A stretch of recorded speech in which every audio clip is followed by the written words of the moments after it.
Ever think about your last meal, the water you drank this morning, or the power that's charging your phone right now? All of it depends on this incredibly complex global system of resources. So today, we're going to dive into the huge challenge of managing those resources and why it's truly one of the biggest issues of our time. And this image? Wow, it really asks a critical question, doesn't it? With a global population that just keeps growing and a demand that's skyrocketing, are we actually pushing our planet to its limits? We're about to see just how unequal the world's resource use is and uncover the incredibly tough choices we're all facing because of it. Okay, so first things first, we got to get a handle on the sheer scale of the imbalance here. The world's resources are definitely not shared equally, and these next few maps, well, they paint a crystal clear picture of that reality. Let's start with food. What's so wild about this map is the visual divide. I mean, just look at the deep blues covering North America and Europe. In a lot of these places, people have access to over 3,500 calories a day. Now, compare that to the pale shades in much of Central Africa and parts of Asia, where getting even 2,100 calories can be a daily struggle. It's a world of feast and famine, all laid out on one map.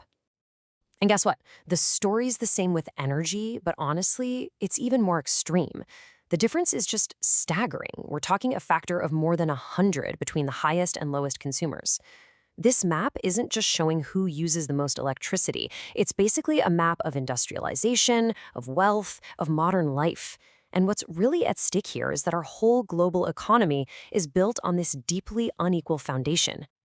And then we get to water, and this map is a real eye-opener. See those areas in red? That's what we call critical water stress. It means they're not just using a lot of their water, they're actually using more than what nature puts back each year.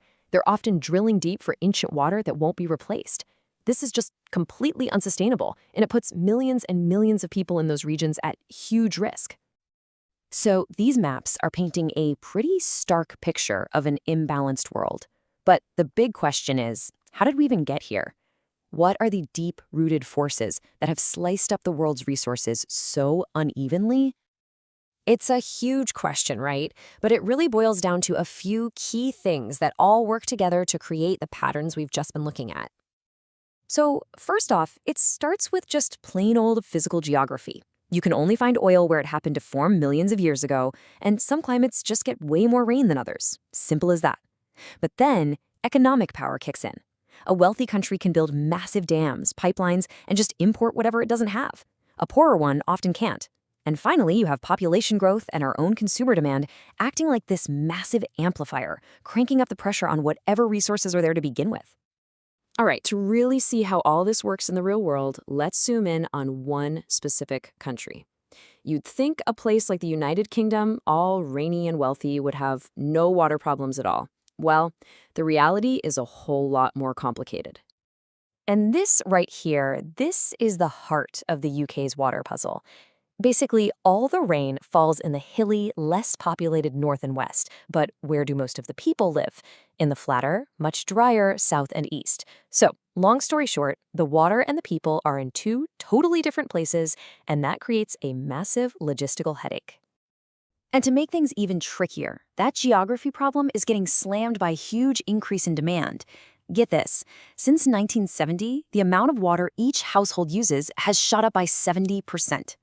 And why is that? Well, it's more people living in more homes, using more appliances that are thirsty for water, like dishwashers and washing machines. This constant rise in demand is what turns a geographical quirk into a really serious problem. So if your demand is going up and your supply is in the wrong place, what on earth do you do? And this is where things get really tough. There are no easy answers, no perfect solutions. It's all about trade-offs. So one big idea is, well, if the water isn't where the people are, let's just move it. This here is Kielder water. It's this enormous reservoir up in the rainy north of England. They collect the water here and then send it through a whole network of rivers and pipes to supply cities in the drier east. It's a massive feat of engineering, trying to fix that geographical imbalance head-on. But of course, it's never that easy, is it? As you can see, you've got these huge pros and cons. On the plus side, you get water where it's desperately needed, and you can even help prevent floods. But on the other hand, these projects cost a fortune, and that cost gets passed on to you and me and our water bills. Not to mention, they can seriously damage river ecosystems, and in some cases, even force people to move out of their homes to build the reservoirs. Okay, so what about a different angle? Something a bit more high-tech. Enter desalination. This plant in London literally takes salty water from the River Thames estuary and uses this really complex process to strip out the salt, turning it into fresh drinking water. For an island like the UK, the potential supply is pretty much endless. But, and this is a big but, there's a huge catch. Desalination takes an incredible amount of energy. All that power makes the water super expensive and leaves a pretty hefty carbon footprint. So it forces this really difficult choice. Is guaranteeing your water supply worth the massive environmental and economic price tag? Okay, so let's pull back from the UK and look at the bigger picture again. Because the things we want, the things we buy, they don't just affect our own country. What we choose to eat sends ripples all the way across the globe. Ever stop and think about this? It's the middle of a cold winter in the UK, but your dinner table is covered in fresh vegetables, like these runner beans. Well, since they can't grow locally that time of year, they have to be flown in from somewhere warmer, often from a country like Kenya. Now, this convenience we have, getting any food we want any time of year, it comes at a price. And I'm not just talking about what you pay at the checkout. The real cost is measured in land, in water, and in labor in the country where that food was actually grown. And this table really gets to the heart of the dilemma.